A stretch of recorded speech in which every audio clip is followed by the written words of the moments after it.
Hi welcome to code for welcome to this video in the advance नोट.js tutorial series. आगे बढ़ने से पहले if you are new to the channel please subscribe this and अगर आपको video पसंद आ रही है, अगर आपको सीरीज़ पसंद आ रही है, प्लीज़ लाइक भी करना। एंड आप बाकी प्रोजेक्ट्स चेकआउट कर सकते हो, बाकी वीडियोस चेकआउट कर सकते हो। नेक्स्ट जेएस प्रोजेक्ट्स हैं, जावास्क्रिप्ट प्रोजेक्ट्स हैं, रिएक्ट प्रोजेक्ट्स हैं, फुल स्टैक प्रोजेक्ट्स हैं with spring boot and hibernate. ये वो फुल स्टैक प्रोजेक्ट्स हैं जहाँ पर फ्रंट एंड में रिएक्ट, बैक एंड में स्प्रिंग बूट एंड हाइबरनेट है। एडवांस जावास्क्रिप्ट की सीरीज़ है, आप ये देखना चाहो आप ये भी देख सकते हो। बहुत सारे टॉपिक्स मैंने इसमें कवर किए हैं एडवांस जावास्क्रिप्ट में। इसकी 23 या 24 वीडियोस इसकी आ चुकी हैं और वीडियोस अभी आ रही हैं। और अगर आप AWS में इंटरेस्टेड हो तो AWS सैम के वीडियोस हैं। Sam is serverless application model, तो आप ये वीडियोस भी चेकआउट कर सकते हो। और बाकी मंस्टैक प्रोजेक्ट्स हैं, फ्लिपकार्ट क्लोन है, व्हाट्सएप क्लोन है, जीमेल क्लोन है, गूगल डॉक्स क्लोन है, गूगल कीप क्लोन है, काफ़ी कुछ है। तो आप ये सब कुछ चेकआउट कर सकते हो, सबका लिंक वीडियो को डिस्क्रिप्शन में।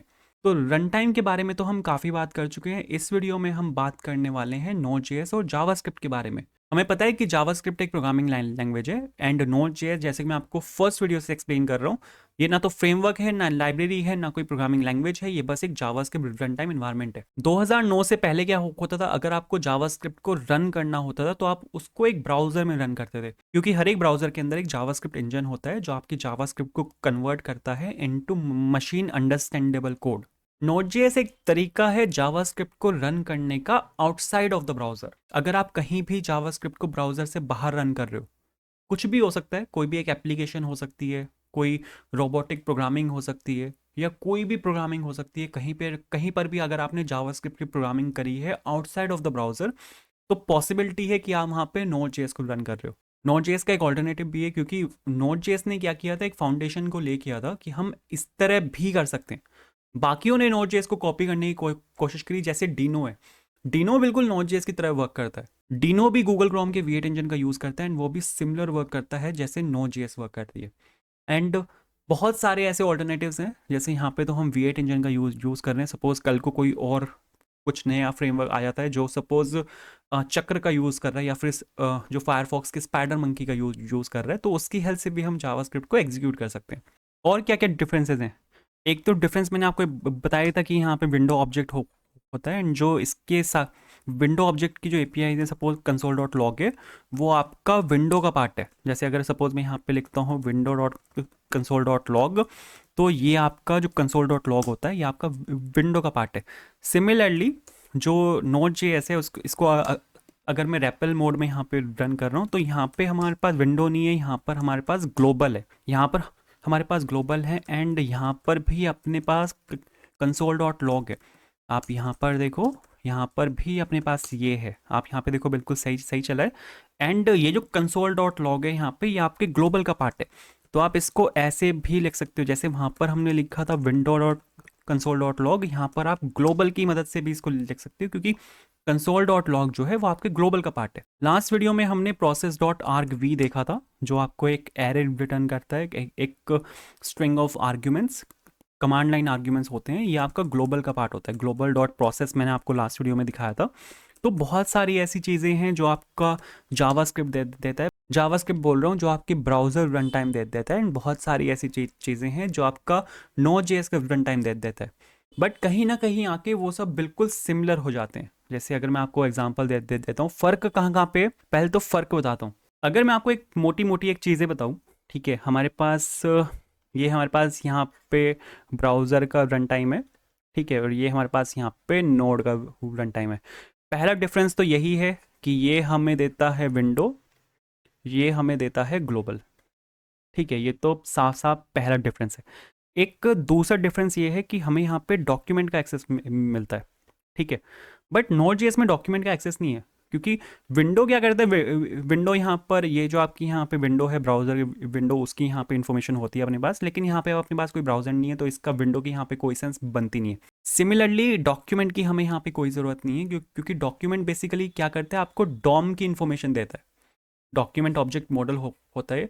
आप क्या करते हो, डॉक्यूमेंट डॉट क्वेरी सिलेक्टर लिखते हो, ठीक है। आपने यहाँ पे क्या किया, डॉक्यूमेंट डॉट क्वेरी सिलेक्टर लिखा, और आपने सपोज एक डॉम एलिमेंट पी टैग को फेच कर लिया, तो आप यहाँ पे डॉम की इन्फॉर्मेशन उठा रहे हो।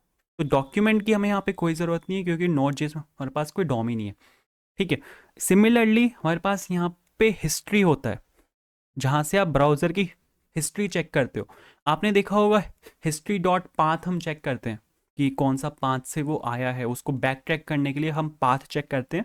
तो यहाँ पे ब्राउज़र नहीं है ना, ब्राउज़र की हिस्ट्री है, तो यहाँ पे हिस्ट्री भी एग्जिस्ट नहीं करता।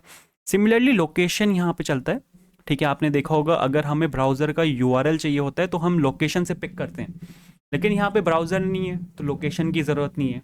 ऐसे ही यहाँ पे नेविगेटर चलता है, आपने नेविगेटर यूज़ किया होगा, ठीक है, जब जब भी आपने जावास्क्रिप्ट का कोड लिखा होगा, तो ये भी वही काम करता है, हमें ब्राउज़र की इन्फॉर्मेशन देता है, ठीक है। ब्राउज़र की कौन सी विंडो एक्टिव है, कब आपने बैक बटन क्लिक किया, ये वाला जो बैक बटन होता है ना, इसकी इन्फॉर्मेशन हमें नेविगेटर से मिलती है।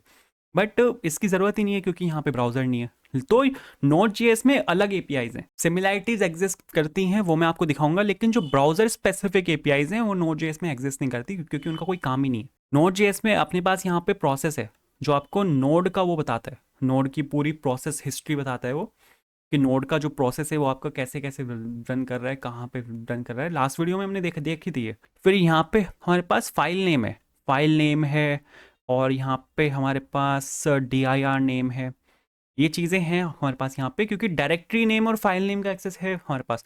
ब्राउज़र के पास फाइल नेम का एक्सेस नहीं है, ब्राउज़र को नहीं पता कौन सी फाइल कहाँ पे एग्जिस्ट करती है आपके सिस्टम में, लेकिन नोड को पता है, ठीक है। तो नोड की हेल्प से हमें फाइल नेम का एक्सेस है, dir नेम का एक्सेस है।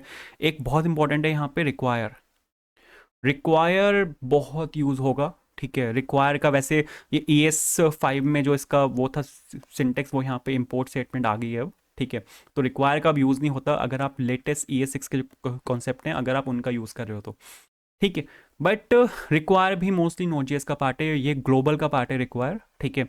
ये मैं आपको दिखाऊंगा, रिक्वायर के बारे में बहुत बात करेंगे आगे जाकर, लेकिन रिक्वायर का हम मेनली यूज़ करते हैं लाइब्रेरीज को इंपोर्ट करने में, लाइब्रेरीज को इंपोर्ट करने में, फाइल्स को इंपोर्ट करने में, फंक्शंस को इंपोर्ट करने में रिक्वायर का बहुत यूज़ होता है। इसकी हेल्प से बस मैं आपको यहाँ पे ये समझाना चाहता हूँ कि दोनों में बहुत डिफरेंसेस हैं, ठीक है। जावास्क्रिप्ट में और नोड.js में बहुत डिफरेंसेस हैं, डिपेंड करता है कि आप उसको कहाँ पे रन कर रहे हो।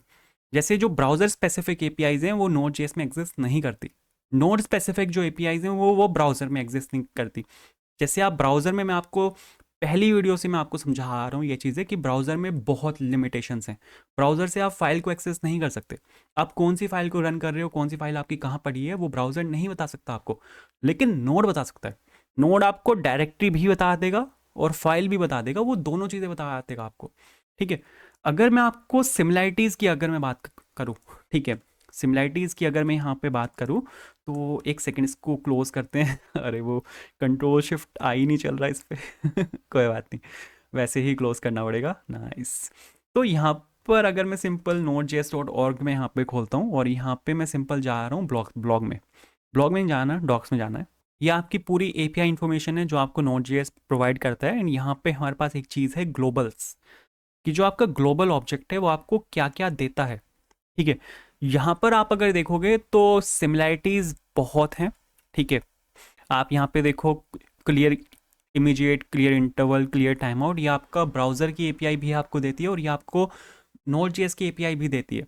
तो दोनों एपीआईज में कंसोल आपका दोनों एपीआईज में, तो सिमिलैरिटीज़ भी हैं और डिफरेंसेस भी हैं। अगर आपको मैं यहाँ पे एक चीज़ दिखाऊँ, अगर आपको मैं यहाँ पे यूआरएल दिखाऊँ, ठीक है, यूआरएल आपका वहाँ पे होता है, विंडो ऑब्जेक्ट जो होता है आपका, यूआरएल क्लास आपको उसमें मिलती है, ठीक है। अगर मैं आपको यहाँ पे चला के दिखाऊँ, अगर आप यहाँ पे यूआरएल लिखोगे तो ये यूआरएल फंक्शन आपको यहाँ पे मिलता है। सिमिलरली यूआरएल आपका नोड.js में भी एग्जिस्ट करता है एंड ये आपका ब्राउज़र पे बेस्ड है। अगर मैं यहाँ पर आपको इसकी डेफिनेशन दिखाऊँ, अरे बाप रे, ये भी बहुत इंपॉर्टेंट है, वेब असेंबली, ये आपका उसमें भी है, जावास्क्रिप्ट में भी है एंड ये आपका नोड.js में भी है। अगर मैं आपको यहाँ पे यूआरएल दिखाऊँ, ठीक है, तो यूआरएल आप देखो, ब्राउज़र कंपैटिबल यूआरएल क्लास, जो आपकी ब्राउज़र में जो आपकी यूआरएल क्लास है ये वाली, उसके कंपैटिबल ये नोड.js में। तो मैं बस आपको यहाँ पे ये बता रहा हूँ कि जो नोड.js और जो जावास्क्रिप्ट है बहुत सिमिलर है, डिफरेंसेस एग्जिस्ट करते हैं, लेकिन वो स्पेसिफिक है। जो ब्राउज़र स्पेसिफिक चीज़ें हैं उसका नोड.js में कोई काम ही नहीं है, तो वहाँ पे डिफरेंसेस हैं, लेकिन जो मेजर पार्ट्स हैं वो बिल्कुल सेम है। आपकी ब्राउज़र की जो विंडो एपीआई है वो आपको जो भी देती है वो सब आपको नोड.js में मिलता है। ब्राउज़र की जो विंडो एपीआई है वो काफ़ी हद तक सिमिलर है आपके नोड.js के ग्लोबल एपीआई से।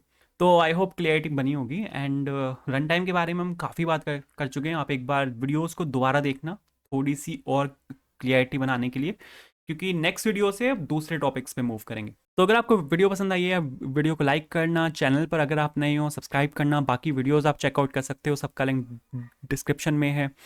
कोई सजेशन हो कमेंट करना, and thank you so much for watching this video. See you in the next video, bye.